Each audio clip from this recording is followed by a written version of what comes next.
Hello, everyone. We'll hopefully have a good group here today. I think it's been a dying off group, to be quite honest. It's a hard book to get through. Yeah. I get it.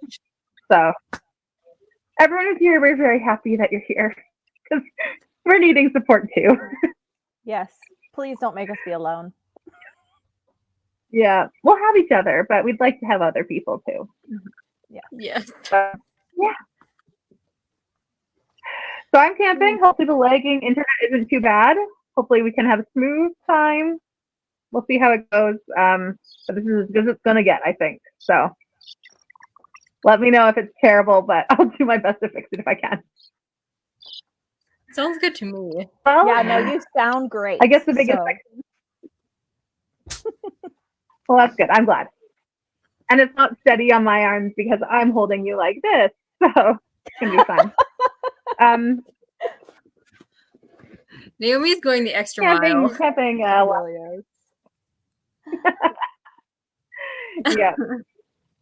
All right. Well, Pepsico is here. Hello. Hello. So what do we want to talk about with this stuff? There's a couple key events that I think that were important to know. But I felt like it was a lot of the same, concerns-wise or discussion-wise. Yeah. So I guess the biggest one was Murasaki's death. That was tragic to read. Mm-hmm. That was hard. She was my favorite character. Yeah. I think that the grief in that was written so well. Like the reaction that Genji has, particularly when he recognizes her handwriting on a letter, like a year later, and just like breaks down. I'm like, that is exactly what grief does, is something that you weren't expecting to see, you find, and it hits you out of nowhere like a whirlwind. Like grief is not like a linear journey. It's like very up and down. And so I thought that was really well written. I did not think it was possible for me to feel sorry for him. The only time I did. The only time. Sorry, go ahead, Naomi. Wow.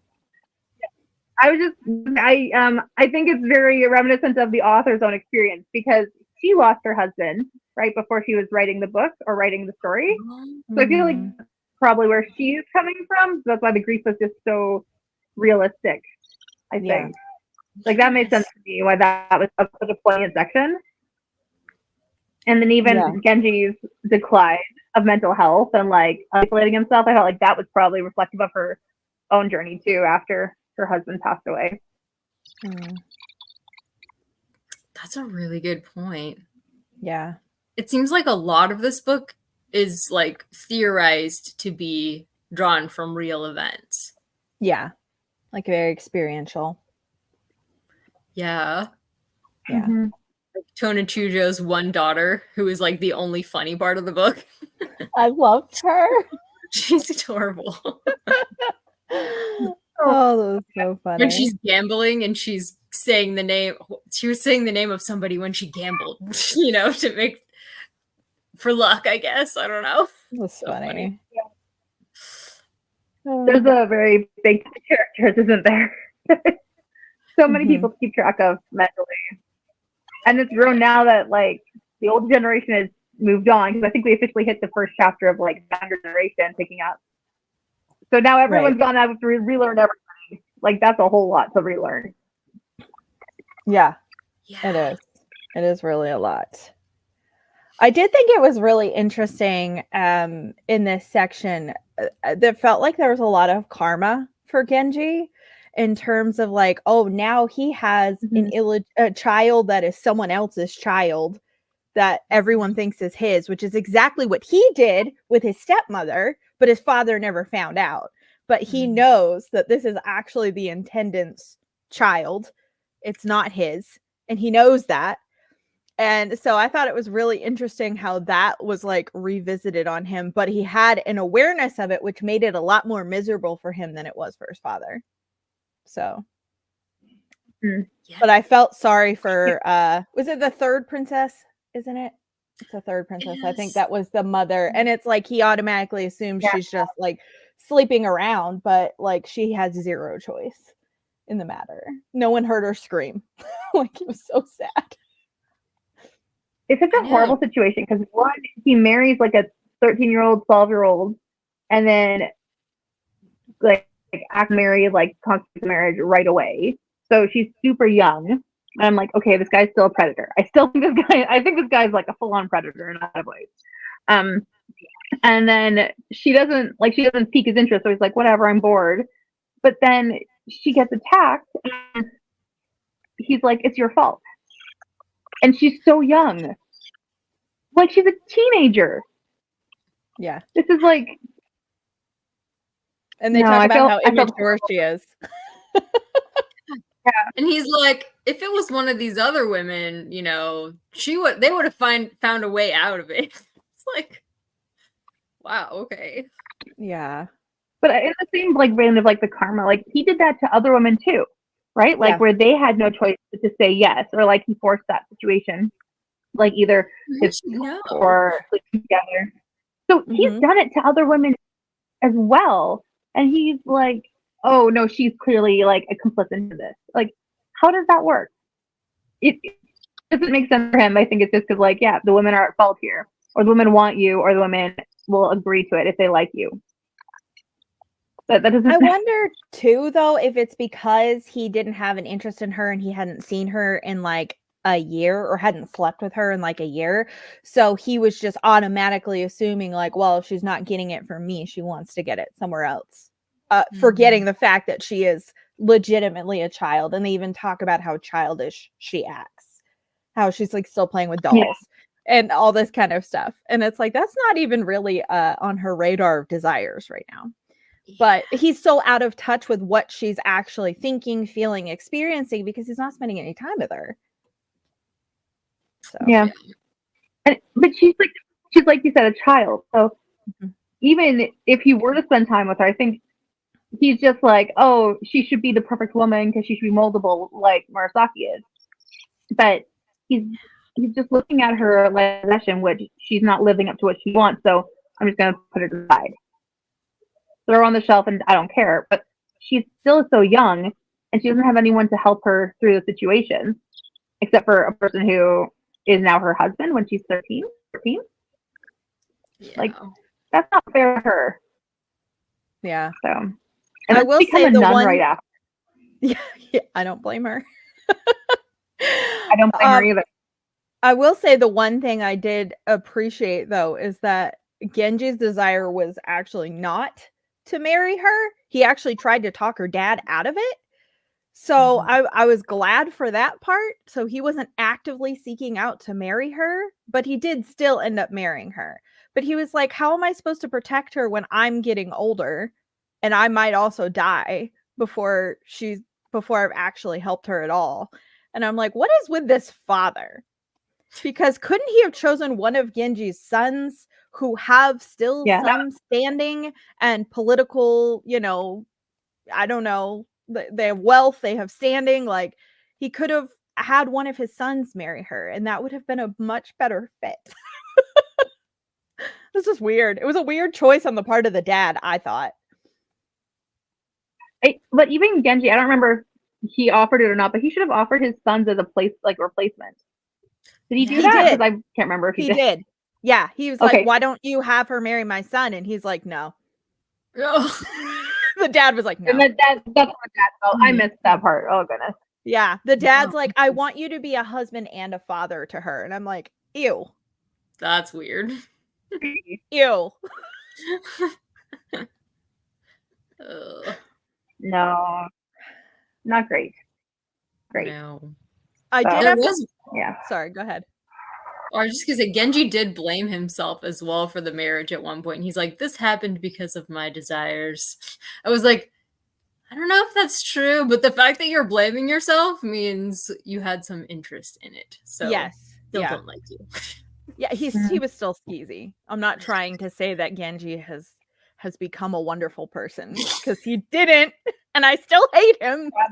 Oh, I thought that's what you meant, Tiffany. I thought you said you had a change of heart and now you love him. And you think he's a great love interest and you're rooting for him. He's so dreamy. What girl doesn't want someone that's going to predatorily marry children? So romantic. Oh my god. I do say one thing I loved about that whole situation, although I hated that it ended in like the assault of the third princess, but when the intendant is first interested in her, he sees a cat that she held, and then he becomes obsessed with this cat, and everyone's like, he never liked cats before. Why does he care so much? And I just was laughing at that part because I just thought it was so funny that he's like sleeping with this cat. He's taking this cat everywhere. He just loves this cat. And I thought it was great until it escalated past that. Yeah. Up to that point, I was like, this is just kind of funny. You didn't have to go that far. It was fine. I mean, animals do comfort you. So if he had stopped there and been like, well, this is just a little piece of something that was part of her life and I'm content with this, then it would have been like, okay. But no, he couldn't stop there. I was blown away when he just kept going. I was just like, you were supposed to be like the nice one that I was excited to read about when your dad dies. And now I hate you too. Oh, well, the intendant, the guy that did this wasn't Genji's son. This was Tono Chujo's son. He was a friend. Yeah. So it was like Genji's nephew. If that makes you feel any better. But Genji's son then was super weird with the intendant's wife after the intendant died. After all the guilt of impregnating Genji's wife and he dies. Then Genji's son is like, you know what? His wife's kind of hot. And then, but he listens when she said no. Like, he really respects her. He did. But everyone thought she said yes because of the situation he put her in. So. Yeah. I mean, he did respect her. I didn't attack her. At least he didn't assault her. Yes. So, you know, the bar is below the floor. It's in the basement. At least he didn't assault her. He's better than his father, I guess, in some ways. That is now our level up with a good character or good guy in this book. Yeah. Genji definitely, I feel like the story might actually pick up for me now that Genji's not destroying people's lives. Like, now that he's sadly died of a broken heart, I think. But, you know, now that he's not destroying people's lives, I feel like it might actually be more interesting to me. Like, the characters. I like the women, but I'm also like, it's been hard to read about Genji and his trail of destruction. I'm kind of wondering where we're going from here, in the sense that we have Genji's sons, one of whom is not actually his son, but everyone thinks he is, and then the other one that actually is his son. And I'm kind of like, okay, I'm wondering if there's going to be some rivalry that's happening here, because that's kind of the sense that I get from the last chapter that we read. Like the perfumed prince, and then the other one with all his perfume, and he's trying to like be as cool as the other one, it seems like. Yeah, it's not quite. I don't think it's going to be a smoother ride. I think it's going to be a family full of dysfunction. Well, yeah, they get it from their dad. They come by it honest.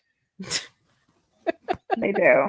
They didn't have a choice. And the fact that, you know, like one of them is like interested in a girl that they're like, this is like your half sister, but she's actually not his half sister because he's not actually Genji's son. So I'm kind of like, okay, when is this drama gonna come out that he's not actually Genji's son? Are they going to be honest with it? Because they were with the girl that Genji wanted to marry that was actually Tono Chuju's daughter, but he was acting like it was his daughter. We talked about this last time, and they said that she had to talk about who she really was and whose daughter she really was, so that way she'd offer the right sacrifices to the right ancestors. So is this going to come up for Genji's son as well, that he needs to be offering sacrifices to the intendant's ancestors and not Genji's? So I don't know. Yeah, it's interesting because I think the only people who know for certain is his mother, the poor girl, because everyone now else she's is dead. Like probably like 30. Everyone else is gone who knows the facts, right? Because his father ended himself because of it all, and Genji's now gone. But there was I someone guess who was Yugiri suspicious. knows, right? Yugiri's pretty sure. Yeah, he Genji's doesn't know son. for sure, but he's pretty suspicious. He's got a good idea. So I guess there's that level, but that's one of those things that I'm like, this book actually has a lot about identity in people. Like, who they actually belong to, what's their actual family, and there's a lot of interwoven relationships, but also who they actually are. So, like, the emperor who was Genji's son, he knew who he was. Like, he figured that out, or he was told that. So at the very least, like, his identity was known to him. The daughter who was thought she belonged to someone else, she knew her identity. So it's probably going to come out in that way, because these themes kind of keep coming up of knowing your family tree or knowing who you're related to. Yeah. Even if he's the only one that doesn't know. Everyone else has known but not been able to tell other people. So I'm kind of wondering at what point he's gonna find out, because obviously he's going to. I would hope. Yeah. It's so funny because I feel like when we talk about the plot of the book, there's a lot of intricacies to it of like who's who and all these different things. But I'm not that interested when I'm reading it. I'm just going to be real. I feel like the writing is not engaging enough for me to be like, oh my gosh, what's going to happen with these people? I feel like a synopsis of the chapter is more interesting than the chapter itself. Unpopular opinion. Well, I'm reading it. I've been reading the chapters, and then I'm like reading summaries later. And I'm like, oh, that happened? I actually read every part of that chapter, but I don't log it in my brain. And then I was listening to the audio because I was like putting on something, and I was like, oh, it's just so slow. I gotta go back to reading ebooks, because then I can read faster and I can get through it better. Because it's just, it's not keeping me invested in the quick, like in the long general plot. Yeah, and there is drama, but the way that it's written is not in it. It's just like, I think the writing style is not resonating with me personally. And if it was, I think I would be a lot more invested, because there is a lot of drama that is happening. But I just kind of don't care when I'm reading it, to be totally honest. The audiobook is pretty accessible that I've been listening to, but like it's so repetitive. It's like the times it is said, and he was deeply moved. It's like his sleeves were wet with dew, and everything is ephemeral. Everything. Yes. Like there's a lot of repetition. And Genji is so beautiful, even though he's old now, you know. He's still so beautiful. It's an interesting writing style, which I think is nice to see about a past time, see how they communicate, but it's not something that I think our modern eyes are super accessible to, like, reading, or our ears or brains are used to intaking in that way. I think it's so it's a struggle. You make a good point though about like the time period being interesting, because the religious aspects are interesting to me. The fact that like everybody wants to become like a monk, like, or whatever, you know, after they get to a certain age when their children are like settled, then they're like, now I can release all the Peter. He's not trolling in the comments, so had to troll somehow. Yeah. Oh dang, what was it? Oh yeah, they after their children are settled, they decide, okay, now I'm gonna like go release all my ties from the world and serve God, I guess, with like I'm gonna have lots of sutras read, and they're like paying to have all of these good acts done in their name. So they're like trying to become holy after a certain age when they don't even care about life anymore. So it's like it's interesting to get a picture of the religion of the time, that rich people were just gonna buy their way into heaven after their children were nice and settled, you know. I love the religious aspects as well as like all the festivals and like the cultural things, which makes me think I would love reading a nonfiction about this time period. Same. I think I'd rather read it. I can see that. Yeah. It is really interesting, because it's the way it operates is very different from how Western culture operates. And I really am enjoying that aspect. Yeah, for sure. I think it's an interesting look at a different time period, right? It's so slow and it's like it's a soap opera on steroids. And I'm losing interest in the soap opera level. Like that's where I'm not engaging with it. But to have those other factors, I enjoy that part. Because it's different from like a lot of the classics that at least I personally have read, because I've read a lot of like English literature and Russian literature, and they just do not talk about rape. So, but it's like multiple times throughout this book, we're seeing from a woman's perspective how she was treated after being raped and at this time period, which I think if this was from the male perspective, it would not hit quite the same. Like she does a really good job of detailing how the women feel after those instances and how it affects them and how the men treat them and how the men think about what happened. Yeah. Mm-hmm. That's a really good point because sorry, go ahead. Yeah, go ahead. No, you go ahead. I was just going to say that I think that if it was written primarily from a male perspective, it probably wouldn't have been written as rape. It would have just been like consensual because the consent doesn't seem to matter. He was asking for it kind of thing. Yeah, just in general, like, and I think you see that in, this is not just this book. There's a lot of historical things where it's like consent doesn't seem to matter. So the fact that it's written from a woman, she is writing and showing that it is clearly not consensual in a lot of situations. And it's still acceptable for the most part, but she is showing that like not everyone is on board with this. So that is something I appreciate as well, that you don't see very often in older literature. Yeah. You wouldn't see it in like English either, because they would never talk about sex, you know?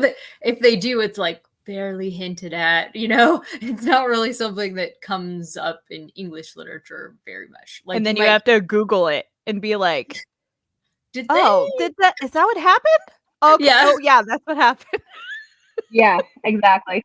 Victoria's here for a second. Hi. Good to see you. Victoria has taken a wise decision to take a break this summer because life's busy for her with the little one. So we're going to miss Victoria. For sure. We do. She's the one that was tempering us. Everyone else doesn't like it except for her. So it's Victoria, nice to have a dissenter. Positive thoughts. Please share. Yes. We're trying, but we're reaching. We are. That's okay. I think by having a female author, it helps a little bit because it tempers that kind of like, oh, everything is fun and whatever else. But it definitely, I'm like, at the most, I think this is going to get a 3-star, to be quite honest. I mean, I know we have at least what the book I'm in is 35 left, but 3 stars where I think it's going to land for me, to be generous.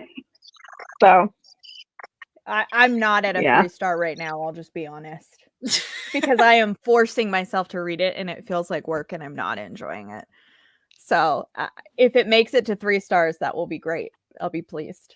And it might redeem itself. I don't know. It's still got hundreds of pages left. So maybe the conclusion will tie it together in a way that feels more meaningful for me. But again, we talked about this last time. I don't really care about any of the characters. I don't feel super attached. Like people are dying and I'm like, oh, well. Like, you know, I'm like, okay, now we can move on to someone else and maybe they won't suck. I don't know. And I'm not a big poetry person. I will say so this. the poetry is not that spirit.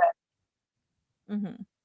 What was that, Naomi? I'm kind of getting attached to that spirit that he's dating all of Genji's wives. I'm kind of getting attached to that one. So that's fun. Actually, you know what? Might be with you on that one. I did think that was an interesting way to portray kind of like getting bit in the butt from your past actions a little bit. Yes.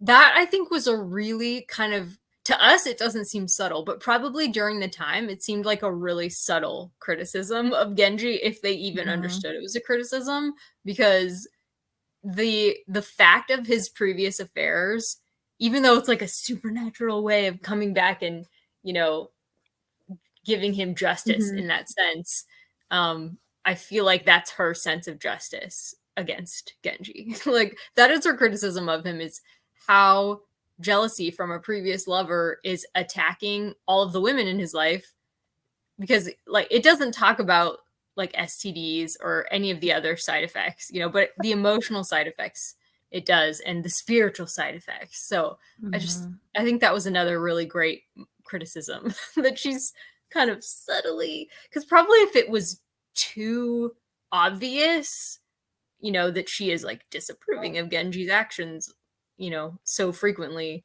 it probably wouldn't have survived. Like, as a work of literature, it wouldn't have been like revered. It's my impression, anyways. Yeah, I think it's also interesting just in general with the I think vengeful also by spirit. blaming it on supernatural.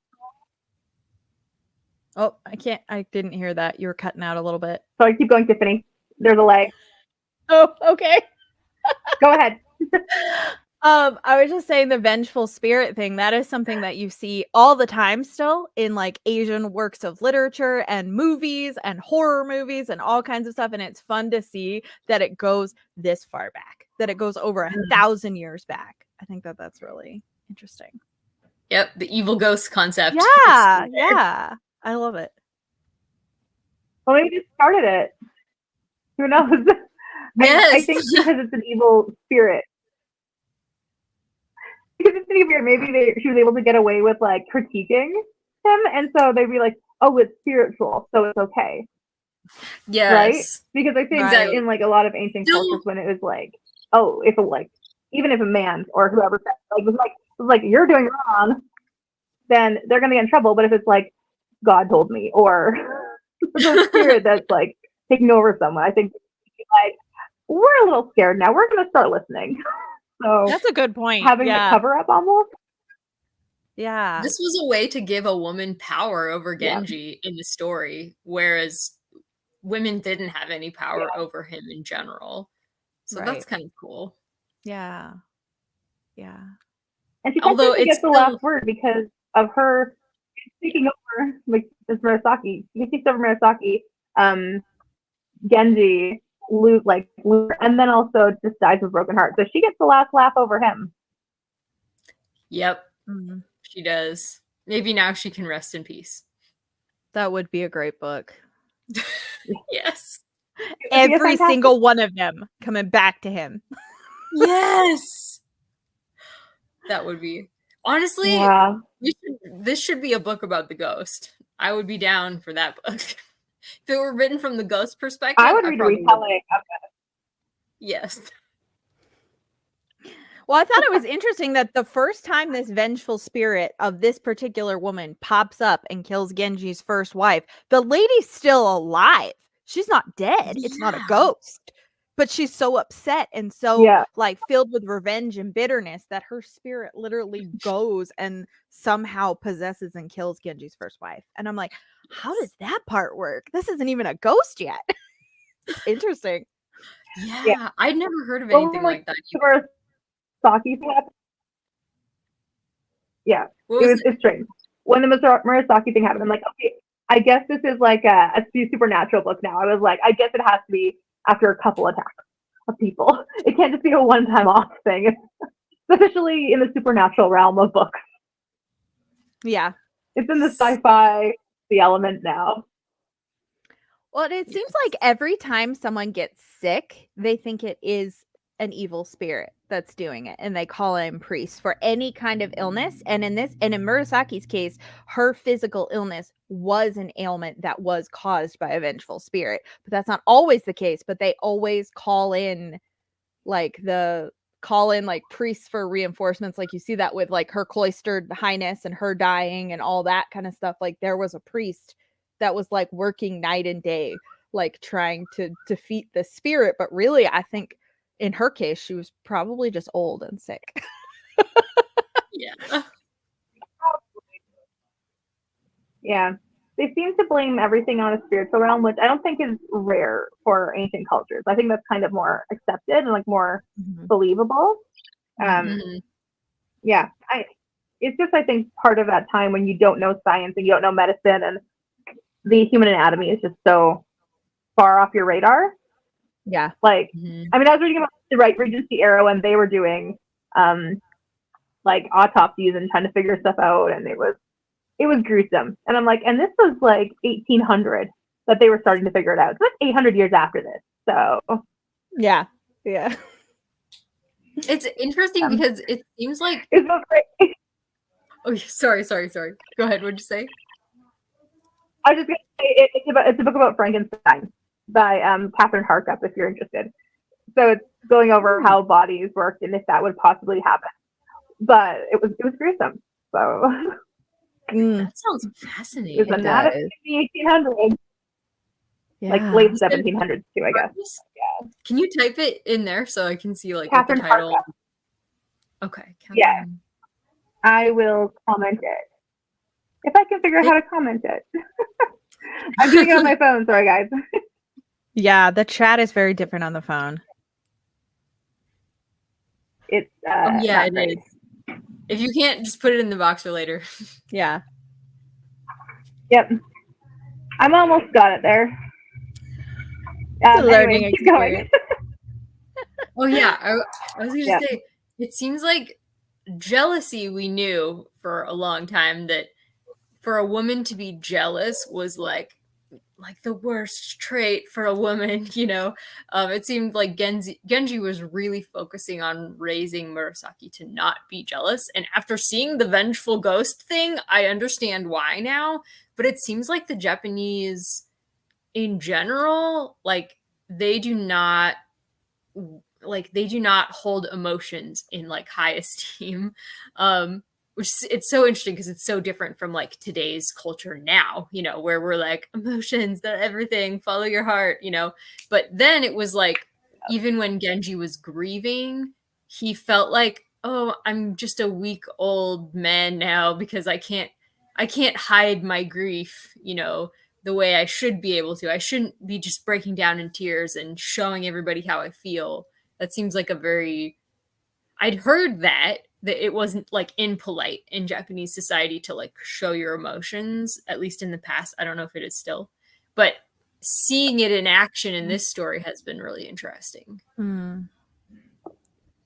I still find with modern translated literature that it's like that. When I'm reading like Korean or Japanese literature, the way that they approach and show emotion or don't show emotion is very different from Western culture. And it took me a while to connect to translated literature for that very reason, because they don't look at it the same way that we do and express it the same way that we do. So there's almost like a learning curve to figuring out why people are acting the way that they are. Yeah, for That's sure. a good point. I think it even reflects in the attacks on the women, like how they respond. Like obviously they have emotions, but they can't act on those emotions. Right. And then how they're like, well, now I guess I'm married to this guy because I don't want to be left out in the lurch. Like, or however things happen. Even those emotions, you're like, you'd feel like you'd have more emotions. They probably do. They just can't show those emotions. Yeah. Yeah, I mean, I guess we see that a lot with a third princess after she is assaulted and she's pregnant and she's like, I just want to become a nun. And they're like, that's sinful. That's wrong. You shouldn't do that. You've just had a child. So if you die in childbirth or you become a nun right after you have a child, that's considered like grievously sinful. And it was also considered sinful for the intendant to like die before his parents did. And it's really interesting, but like the third princess was really criticized for having strong emotions, and it was considered very childish. Yeah. That's a good interesting point. Yeah.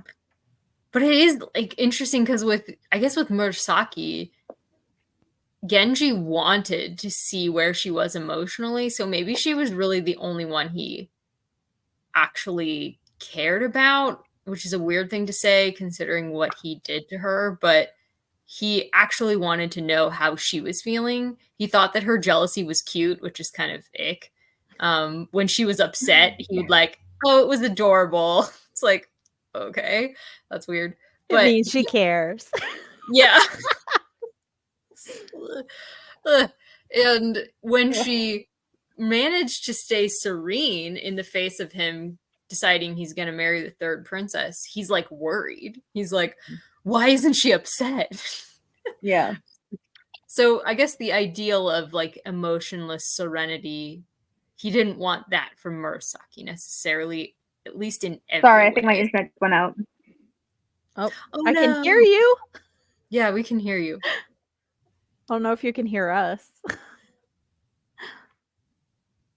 Oh, Oh, hopefully she'll be lose our- back. yeah. It's been so good up until now. It has. I've been really impressed. I think you're right, though, Christy. Just to go, hopefully she'll be back. Yeah.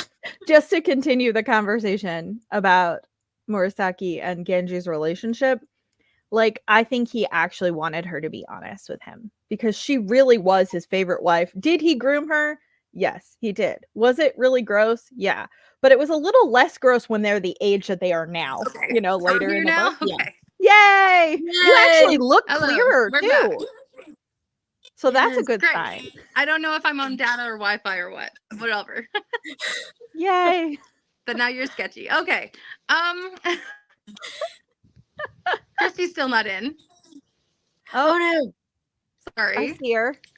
Can you hear us? I'm wondering if we should just call it quits because the internet's going. Oh yeah, we could do Yeah, that. maybe because you're the only one who can end the stream. Yeah. I think we might need to call it because it's not working out. So, talk in 2 weeks. Sounds Yes. good. Sounds Thanks for great. coming. Sorry. Thanks everyone. Bye, Bye. Thanks for Victoria. coming. Bye, everyone. We'll talk in 2 weeks.